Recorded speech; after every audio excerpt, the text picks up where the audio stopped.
नमस्कार। आज की इस वीडियो में हम लोग मत्स्य व्यवसाय की समस्याओं के बारे में अध्ययन करेंगे। मत्स्य व्यवसाय विश्व के लगभग उन सभी देशों में किया जाता है जो देश या तो किसी सागर या महासागर से तटीय स्थिति रखते हों या फिर उन देशों के आंतरिक भाग में कोई झील, तालाब या नहर स्थित हो। तो इन सभी देशों में मत्स्य व्यवसाय प्रमुख रूप से किया जाता है। वर्तमान समय में विश्व के लगभग सभी देशों में मछली का उपयोग भोजन के रूप में प्रमुख रूप से किया जाता है, क्योंकि मछली के तेल में प्रमुख रूप से विटामिन ए एवं विटामिन डी की पूर्ति होती है। इसके अलावा मछली में अनेक खनिज तत्व पाए जाते हैं, जैसे कैल्शियम, तांबा, मैग्नीशियम, आयोडीन। तो इस प्रकार मछली के तेल में विटामिन ए एवं डी पाई जाती है तथा अनेक खनिज तत्व पाए जाते हैं, जिसके कारण विश्व के अनेक देशों में मछली का उपयोग प्रमुख रूप से खाद्यान्न पदार्थ के रूप में किया जाता है। जबकि विश्व के कुछ देश जैसे नॉर्वे एवं जापान तो ऐसे देश हैं जहां पर मत्स्य का उपभोग भोजन में प्रमुख रूप से किया जाता है।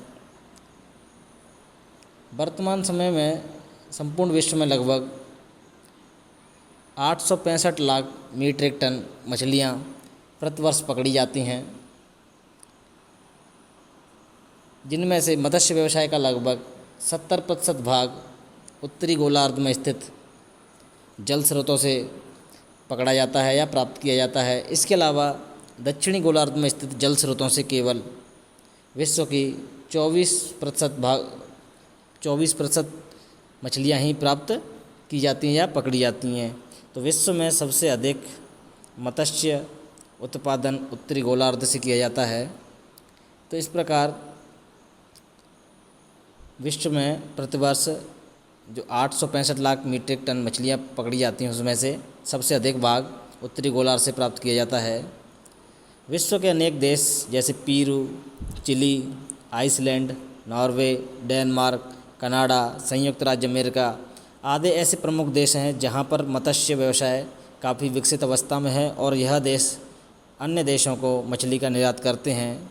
इसके अलावा ब्रिटेन, ऑस्ट्रेलिया, पश्चिमी द्वीप समूह, जर्मनी, फ्रांस, इटली, स्पेन, पुर्तगाल एवं चीन ऐसे देश जिनकी जनसंख्या अधिक है, जिसके कारण यहाँ पर मत्स्य की मांग अधिक होती है, जिसके कारण यह अन्य देशों से मत्स्य या ये कहें कि मछली का आयात करते हैं।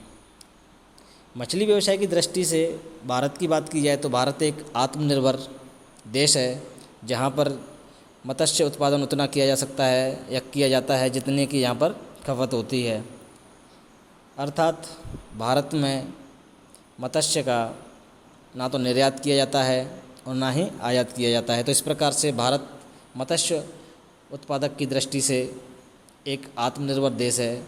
इसके बाद हम बात करें मत्स्य व्यवसाय की समस्याओं के बारे में, तो मत्स्य व्यवसाय से जुड़ी हुई प्रमुख समस्याओं में सबसे पहले परिवहन संबंधी कठिनाई, अर्थात ऐसे देश जो मत्स्य उत्पादन करते हैं या मछली पकड़ते हैं इस सागर या महासागरों से, तो वह लोग मछली पकड़ने के लिए सागर एवं महासागरों में जाल बिछाते हैं, जो आर्थिक रूप से काफ़ी कीमती होते हैं।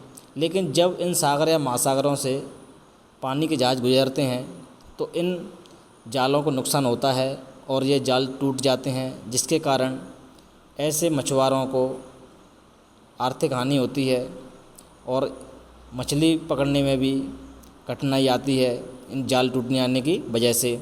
इसके अलावा कभी कभी जो सागरी जल पोत होते हैं वो आपस में टकरा जाते हैं, उसके कारण भी मत्स्य उत्पादन में समस्या उत्पन्न होती हैं। उसके बाद जो दूसरी समस्या है वो है अति उत्पादन। वर्तमान समय में मत्स्य पकड़ने के औजारों की संख्या में या ये कहें कि आधुनिक औजारों की संख्या में वृद्धि हुई है, जिसके कारण अत्यधिक तीव्र गति से मछलियों को पकड़ा जा रहा है, जिसके कारण उनकी प्रजनन क्षमता या ये कहें कि प्रजनन से पहले ही मछलियों को पकड़ लिया जाता है, जिसके कारण कुछ विशेष प्रकार की मछलियों की प्रजातियां लगभग समाप्त होने को हैं या होने वाली हैं, जिसके कारण परिस्थितियां संतुलन सागरी भागों का बिगड़ने लगा है। अतः मछली पकड़ने का कार्य हमें योजनाबद्ध तरीक़ा से एवं आवश्यकता के अनुसार सीमित मात्रा में ही हमें मछलियों का पकड़ना चाहिए। अर्थात हमें जितनी आवश्यकता हो उतनी ही सागरों या महासागरों से मछलियों को पकड़ना चाहिए। इसके अलावा अति दोहन नहीं करना चाहिए, क्योंकि जिसके कारण मछलियों के कुछ विशेष प्रकार की प्रजातियां होती हैं वो समाप्त हो जाती हैं और जिसके कारण पारिस्थितिकी का संतुलन बिगड़ जाता है। उसके पश्चात जो तीसरा प्रमुख कारण है समस्या का मत्स्य व्यवसाय से संबंधित, वो है जल का दूषित होना। अर्थात जब नदियाँ धरातली भागों से बहकर सागरों में मिलती हैं तो वह अपने साथ विभिन्न प्रकार के अवसाद मिट्टी ले जाकर सागरों में जमा कर देती हैं, जिससे मछलियाँ इस अवसाद के कारण जल दूषित हो जाता है और मछलियाँ मर जाती हैं। इसके अलावा सागरीय जलपोत जो पेट्रोल या डीजल लेके जाते हैं, कभी कभी उनमें रिसाव हो जाता है, जिसके कारण भी सागरों एवं महासागरों में तेल बिखर जाता है और जिसके कारण मछलियों की मौत हो जाती है।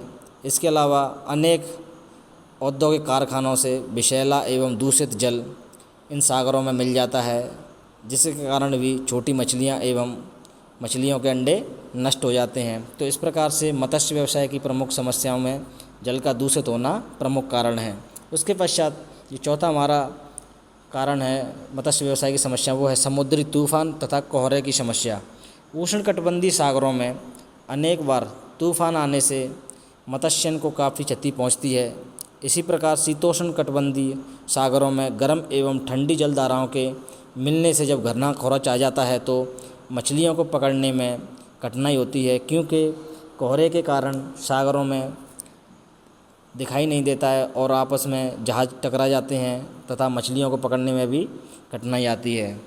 इसके अलावा जो आखिरी हमारा कारक है मत्स्य व्यवसाय की समस्या संबंधित, वो है परवच्छियों की समस्या। परवच्छी वह पक्षी या जीव होते हैं जो दूसरों पर निर्भर होते हैं। तो उष्णकटिबंधीय सागरों में पाए जाने वाले परवच्छी मछलियों को खा जाते हैं, जैसे कि संयुक्त राज्य अमेरिका की महान झीलों जिनमें सुपीरियर, मिशिगन, यूरन, इरी, ओंटारियो, जिन्हें हम अमेरिका की महान झील कहते हैं, वहाँ पर परवच्छी लैम्प्रे नामक पक्षी से मछलियों को काफ़ी नुकसान पहुँचता है। अर्थात ये मछलियों को सागरों से खा जाते हैं, जिसके कारण परवच्छियों की समस्या के कारण भी मत्स्य व्यवसाय में समस्याओं का सामना करना पड़ता है। तो इस प्रकार से मत्स्य व्यवसाय संबंधित जो समस्याएं हैं उनमें परिवहन संबंधी कठिनाई, दूसरा अत्यधिक उत्पादन, जल का दूषित होना, समुद्री तूफान एवं कोहरे की समस्या तथा परवच्छियों की समस्या। तो इस प्रकार मत्स्य व्यवसाय संबंधित यह 5 कारण हैं। अतः देखा जाए वर्तमान समय में मछली को संरक्षण प्रदान करना विश्व की प्रमुख आवश्यकता होनी चाहिए, क्योंकि विश्व में जैसे जैसे जनसंख्या बढ़ रही है तो उसके लिए खाद्य पदार्थों की आपूर्ति होना भी आवश्यक है, जिनमें से मत्स्य एक ऐसा खाद्यान्न पदार्थ है जो विश्व के अनेक देशों के भोजन में अपना प्रमुख स्थान रखता है। मत्स्य व्यवसाय क्षेत्रों में बड़े बड़े जल पोतों के आवागमन पर प्रतिबंध होना चाहिए, क्योंकि मछलियों को पकड़ने के लिए जो जाल बिछाया जाता है उसको इन जल पोतों से हानि होती है या नुकसान होता है। इसके अलावा दूषित औद्योगिक क्षेत्रों से निकलने वाले पानी को समुद्रों में मिलने से पहले ही शुद्ध कर देना चाहिए या उन्हें सीमित मात्रा में शुद्ध करके समुद्रों में मिलने देना चाहिए या डालना चाहिए। इसके अलावा मत्स्य या ये कहीं मछलियों की अनेक प्रजातियों को संरक्षण प्रदान करना चाहिए। इन सभी प्रक्रियाओं को अपनाकर मत्स्य व्यवसाय को हम भविष्य में संरक्षित कर सकते हैं, जैसे कि औद्योगिक कारखानों से निकलने वाले दूषित जल को समुद्रों में नहीं मिलने देना चाहिए तथा बड़े बड़े जलपोतों के आवागमन पर मत्स्य उत्पादक क्षेत्रों में प्रतिबंध होना चाहिए। तो इस प्रकार से इन सभी कारकों पर अगर प्रतिबंध कर दिया जाए या इन पर लगाम लगा दी जाए तो मत्स्य व्यवसाय को हम भविष्य के लिए संरक्षित कर सकते हैं।